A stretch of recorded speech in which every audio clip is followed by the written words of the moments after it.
Assalamu alaikum. Welcome to all of you in this third lecture of miscible flooding.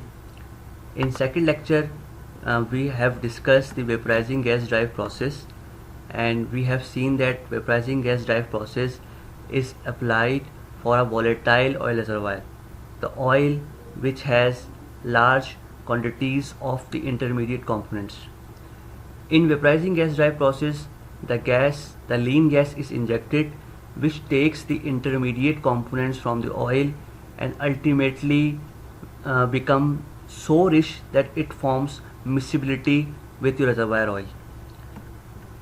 So in vaporizing gas drive process, gas was getting intermediate component from the oil, and after some contacts it has become mixable with your fresh oil.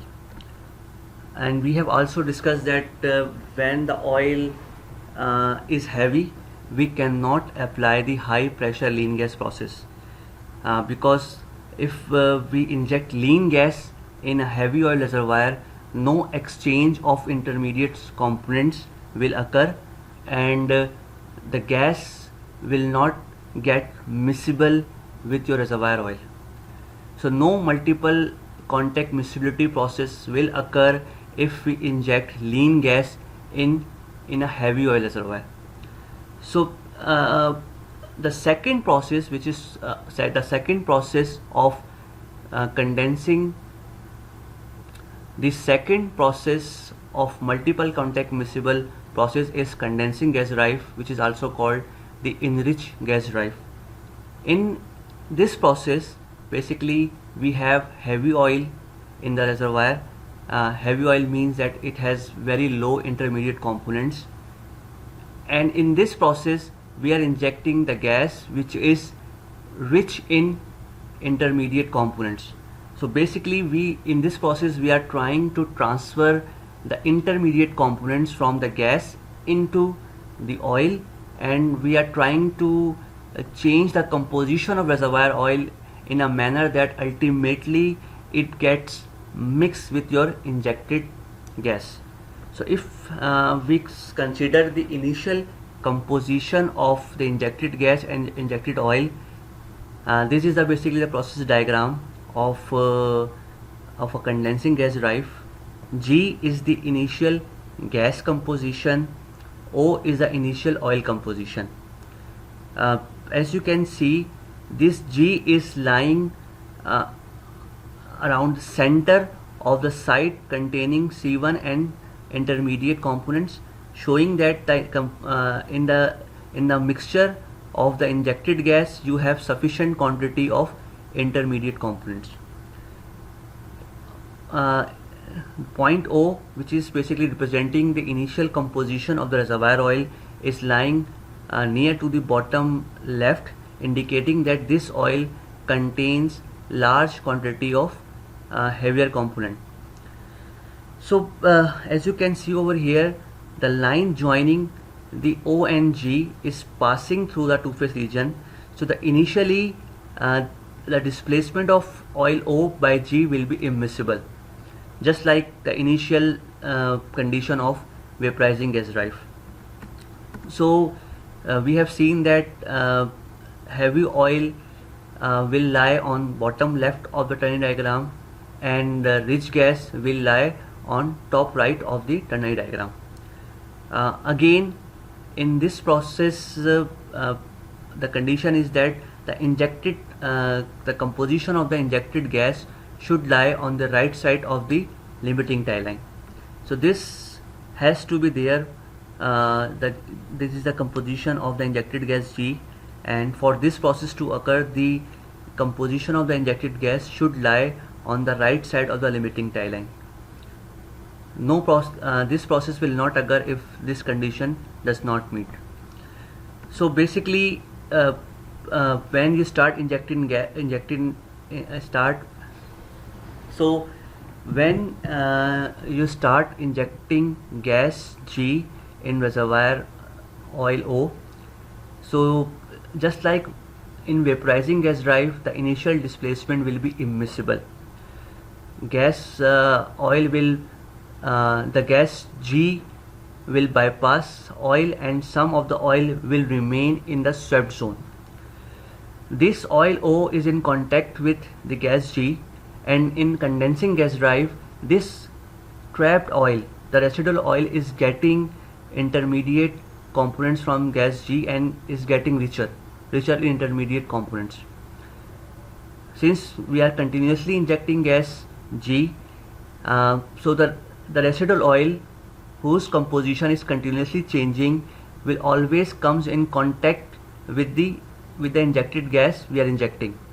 So it will get more intermediate components, its composition will change again, and when it comes in contact with more G, it will get more intermediate components, and after various contacts with the injected gas, the composition of this oil will change in a manner that it will become miscible with the injected gas. So when such condition exists after various contacts with of this oil with G, a miscible zone is formed at the back of the front.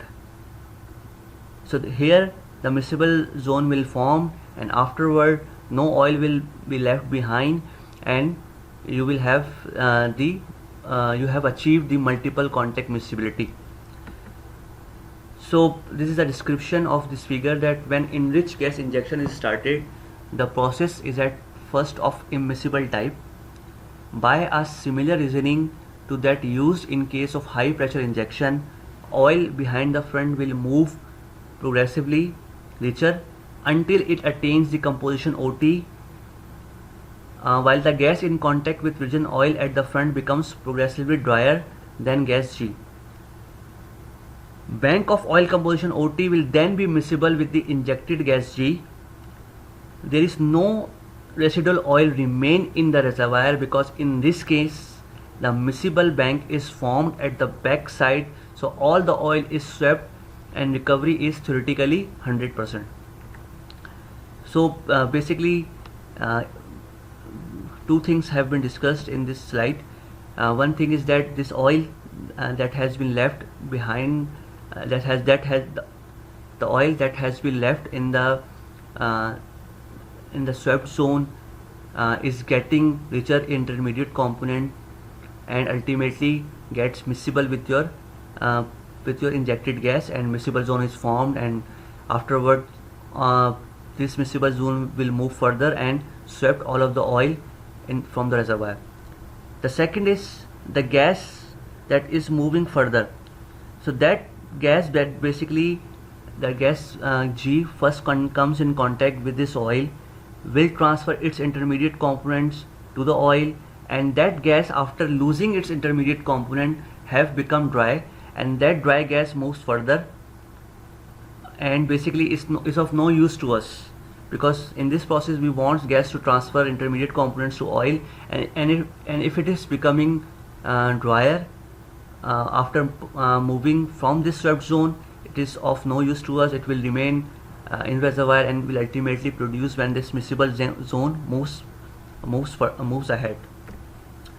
So again, if we consider this description through this Ternary diagram, initially the oil O and gas G will have the immiscible displacement. Oil O, which has remained in the swept zone, is getting the intermediate components from the injected gas, so its composition is continuously changing, and as you can see, its composition of the residual oil will move to the right of the Ternary diagram.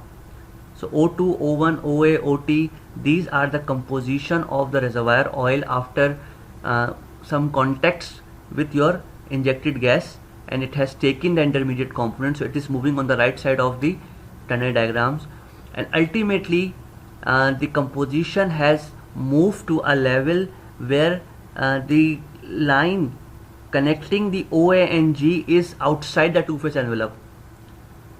So basically OA and G are outside the envelope, and beyond that point you will have the miscible flooding. So this condition of OA has achieved after some contacts That is why we are saying that it's a multiple contact miscible process, because the composition of the oil has changed favorably after some contacts. This is a quick comparison between the high pressure lean gas process and the enriched gas process. In high pressure lean gas process, the injected gas is lean and lies on the left side of the limiting tie line, whereas as the oil composition lies on the right hand side of the limiting tie line. But in this enriched gas drive process, the injected gas is rich in and lies on the right side of the limiting tie line, whereas oil composition lies on the left hand side of the limiting tie line. High pressure lean gas is done for volatile reservoir. Enriched gas drive process is done for heavy oil reservoir. In high pressure lean gas, the injection pressure is relatively higher due to the presence of lean gas whose composition cannot be changed, and also oil composition is fixed, so we can increase pressure above MMP to make gas and oil miscible. MMP is a minimum miscibility pressure, and in the coming slides we will discuss what is MMP, how do we measure it, and what is the impact of MMP in high pressure lean gas. In enriched gas process, basically injection pressure is lower, and basically we rich the gas to make it miscible with your reservoir oil. So pressure, remember in the first slides we have discussed that pressure, temperature and composition are the designing factor for this miscible processes. So if somehow you can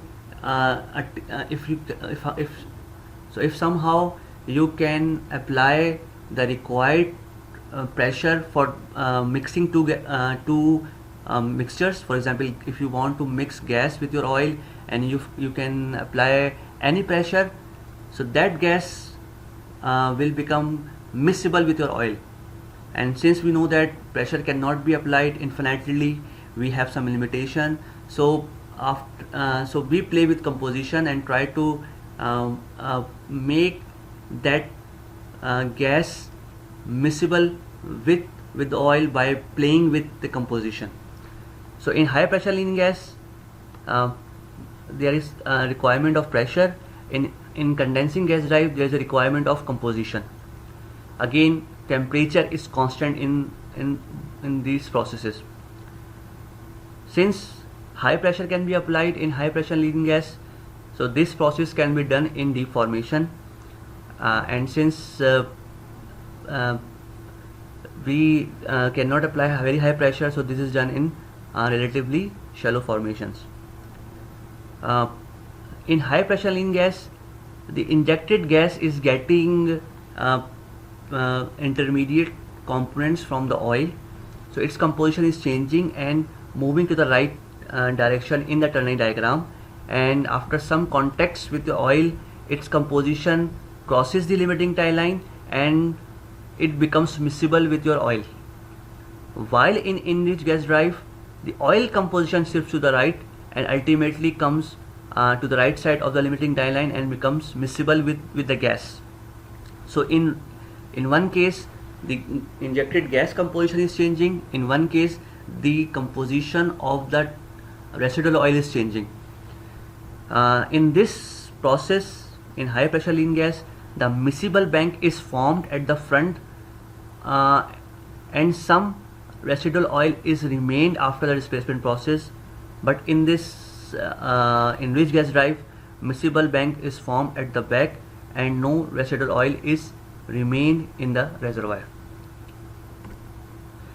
This is basically again comparison of the residual oil saturation of immiscible and the miscible process, and as you can see, there is some oil left in the reservoir because of the immiscible displacement, because we have high interfacial tension and capillary forces. But in miscible process, no oil is left in reservoir theoretically, because all of the oil is mixed with your injected fluid and produced by your injected fluid.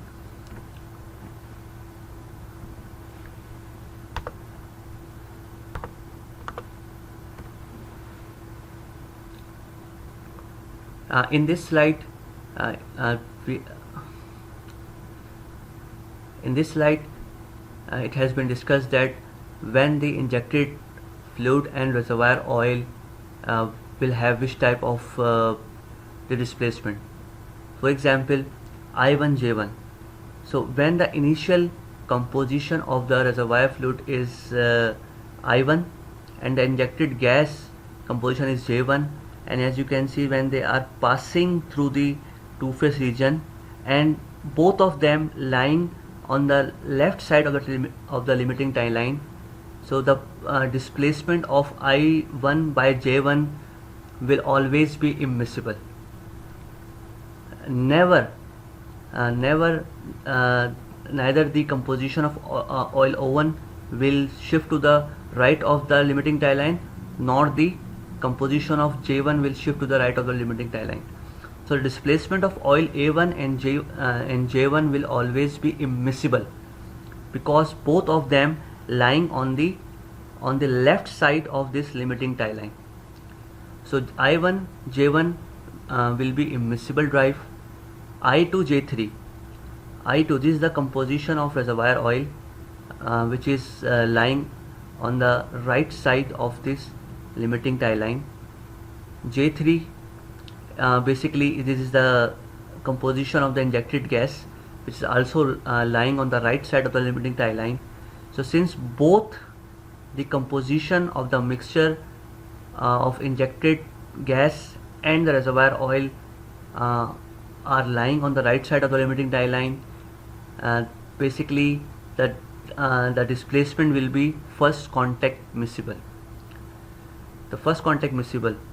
So if both compositions are lying on the right side of the limiting tie line, we will have the first contact miscibility. I2J1. I2J1. So in I2 is a composition of reservoir oil which is lying on the right side of the limiting tie line. J1 is the initial composition of the injected gas. So again it is lean gas with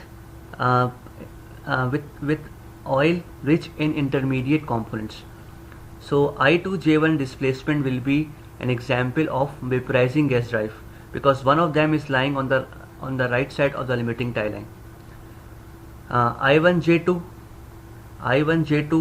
In I1J2 displacement, I1 is heavy and lying on the left side of the limiting tie line. J2 is rich in intermediate component and it is lying on the right side of the limiting tie line. So this is the example of a condensing gas drive process. So through ternary diagrams you can predict whether the displacement will be immiscible. If I1J1 condition exists, you can say it's immiscible, and if I2J3 condition exists, you can say it's first contact miscible, and so on. Again, this diagram has been developed for a constant pressure but with different composition. So if you cannot change the pressure, the option is to change the composition of the injected fluid.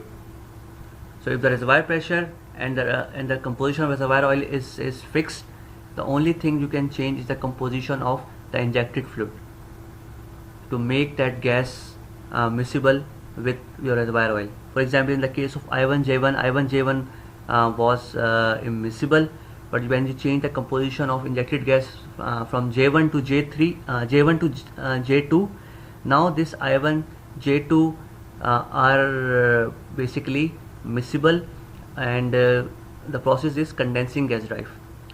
So this is the example of pressure and composition. So when designing for the multiple gas miscible process, there are two things you will discuss. There are two designing factors for miscible gas injection. One is called MMP, minimum miscibility pressure, and another is the minimum miscibility enrichment. For a given composition, the minimum pressure at which the gas becomes miscible with oil is called the MMP, and it is defined as it is a pressure at which the limiting tie line just passes through the reservoir oil composition. So basically, for example, if you to understand the concept of MMP, consider this ternary diagram. This is the ternary diagram at some pressure, and at that pressure two-phase region is large enough that both the composition of injected fluid and reservoir oil is lying on the left side of the limiting tie line. So since both compositions are lying on the left side of the limiting tie line, the displacement will be immiscible. And if you want any miscible process, so you need to increase pressure. With increase in pressure, this two-phase region will decrease, and as you can see, with increase in pressure, the two-phase region has decreased, and now the initial composition of the reservoir oil is lying on the right side of the limiting tie line. So the pressure, the minimum pressure at which the oil composition just comes on the right side of the limiting tie line is called the minimum miscibility pressure, because now you can have the multiple contact miscible process. So obviously the question is here that if you keep on increasing pressure, what will happen? So if you keep on increasing pressure, obviously miscibility will be there. The two-phase region will get smaller and smaller, and a time will come when basically both of the compositions, injected fluid and reservoir oil composition, are on the right side of the limiting tie line. If this two-phase envelope becomes so small, one time will come that these two compositions are on the right side of the limiting tie line, and eventually we will have the first contact miscible process. So if you keep on increasing pressure, a miscible process first convert into multiple contact miscible process, and then if you keep on increasing pressure, that multiple contact miscible process will eventually convert into the first contact miscible process. So the pressure is very important. If the composition of the injected fluid and reservoir oil is fixed, then pressure is a designing factor. You can make two fluids miscible by very high pressure. So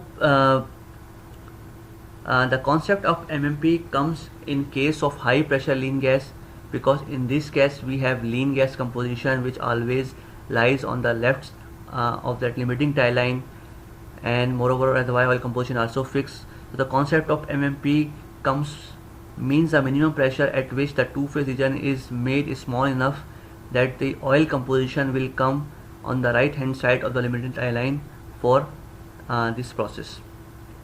Again, if the limiting tie line is not on the left side of the oil composition, this vaporizing gas drive process will not occur. Similarly, MME is the minimum enrichment at which the limiting tie line passes through the injected gas for a given pressure. The rich gas which become miscible with given oil composition is the MMP. So this is the example of MME. So initially your injected gas G, and the oil, the line connecting the injected gas G and oil is passing through a two-phase region. So the displacement will be immiscible. So you have two possibilities. One is that you could have increased the pressure and forced this two-phase region to shrink and making the oil composition on the right side of the limiting tie line, but always you cannot increase the pressure, because there is always a limitation of a fracture pressure. So the alternative of increasing pressure is the increase the intermediate components in the injected gas to make it rich. So this is the alternative of increase in of the increased pressure. So in MME basically is defined as the minimum miscibility enrichment. The gas has become so rich that the composition of the injected gas has come to the right side of the limiting tie line, and since one of the composition has come to the right of the limiting tie line, now the multiple contact miscible process is possible, and this is the example of condensing gas drive. Again, if you keep on increasing the enrichment of the gas, the injected gas composition will move further to the bottom right, and after some time maybe you will have first contact miscibility. The gas has become so rich in intermediate components that it is directly miscible with your reservoir oil. So same concept, if you could have increased pressure to a very high level, that gas will become miscible with your oil. Similarly, if you could have increased the enrichment to a level that it will become directly miscible with your reservoir oil. So the concept of MME comes in case of condensing drive or enriched gas injection, because enriched gas injection is done at relatively lower pressure than MMP due to the pressure limitations at shallower depth, because most heavy oil is found at shallow depth. So in this case we cannot increase pressure. So if pressure is constant, reservoir oil is constant, then we play with the composition of injected fluid, and we play it to a level that it comes to the right hand side of the limiting tie line.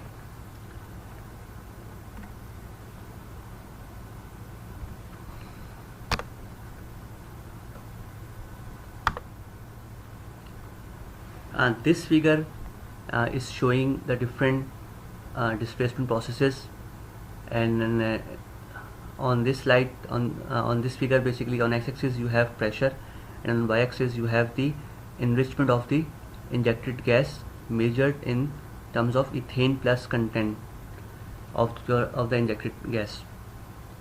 So one process, one is the green color. Basically it is representing the first contact.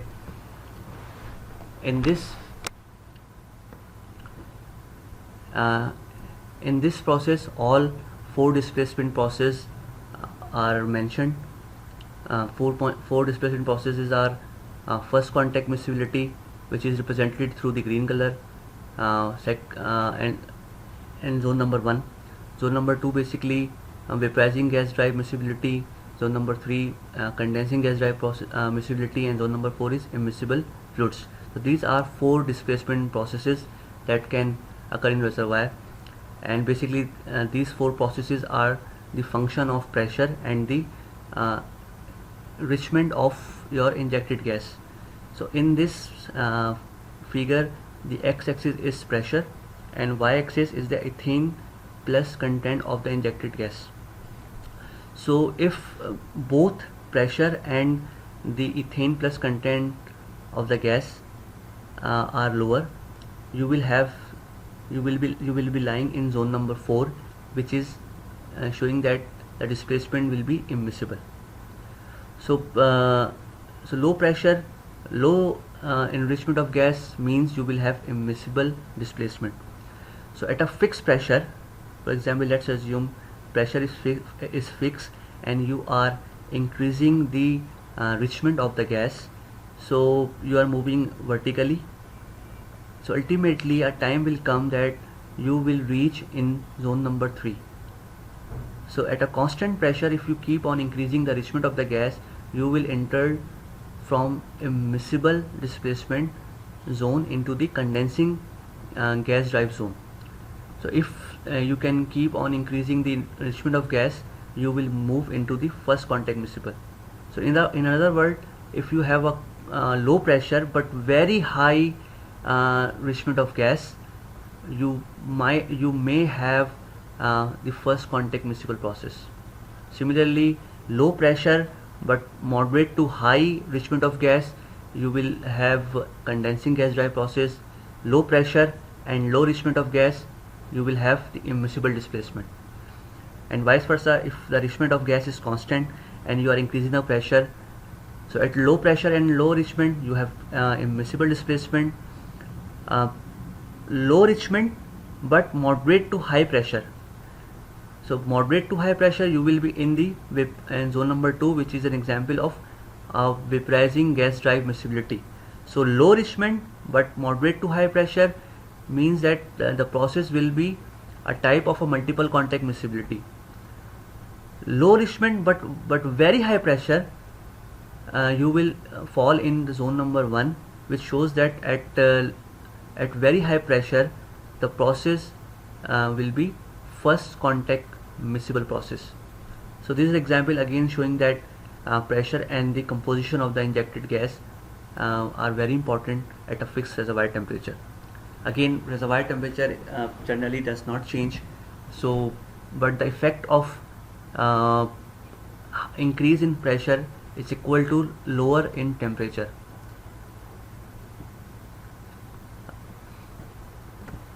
So the figure in the last slide best describes the different type of miscible processes. At low pressure and low C2 plus components, the process is immiscible. At moderate to high concentration of C2 plus components, the process comes in zone number 3, where it is a condensing drive. At moderate pressure and even at very low C2 plus components, the process is in zone number 2, basically, which is the vaporizing gas drive process. And at very high pressure, the process will be FCM process, the first contact miscible. So the FCM process is possible either at very high pressure or either at very high enrichment of gas. So in between you will have either condensing drive or vaporizing gas drive, or if you cannot apply pressure and enrichment of gas, you will have the immiscible displacement. This is again all four processes are mentioned over here. In first contact miscible process, both the initial composition of oil and the initial composition of gas is lying on the right side of the limiting tie line. In immiscible process, both the initial composition of gas and initial composition of oil is lying on the left side of the limiting tie line. In high pressure lean gas, the oil composition is lying on the right side of the limiting tie line. And in the condensing gas drive process, the gas composition, the initial gas composition is lying on the right side of the limiting tie line. So obviously you know that you can play with the two-phase region by changing pressure or temperature, or you can basically change the initial composition of the gas by playing with the intermediate components. These are different options for the gas injection. Either you can inject CO2, air, flue gases, nitrogen, hydrocarbon gases. Obviously the type of injection gas obviously depends. First of all, there are different in this slide, basically in this slide different options of in this slide different options for the gas injections are shown. You can inject carbon dioxide, you can inject air, flue gases, nitrogen, maybe hydrocarbon gases. Each of the option depends, first of all, the availability of a particular gas. CO2 is available or not, air is available or not, nitrogen is available, hydrocarbon gases are available, which type of hydrocarbon gas is available, C1 is available, C3 is available, C4 is available. So first of all, it's the availability of the gas, and the second is obviously the technicality, that which gas you can inject at a given pressure and temperature. Obviously you will go for the cheapest cheapest gas if the technical calculation permits that you can inject C1 or maybe nitrogen, so you would go for the cheapest among all these.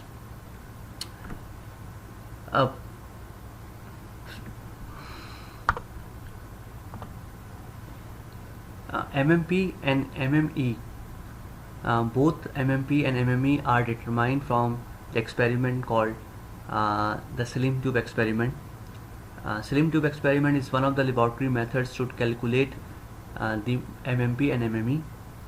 The slim tube typically consists of a stainless steel tube about 5 of a 16-inch ID and about 40 feet long. The slim tube is packed uniformly with fine grade sands or glass beads of a size on the order of 100 mesh. The tube is coiled in a manner so that the flow is basically horizontal, and gravity effects are insignificant. A pump system is provided to force the fluid through porous medium pack, and pressure is controlled by a back pressure regulator.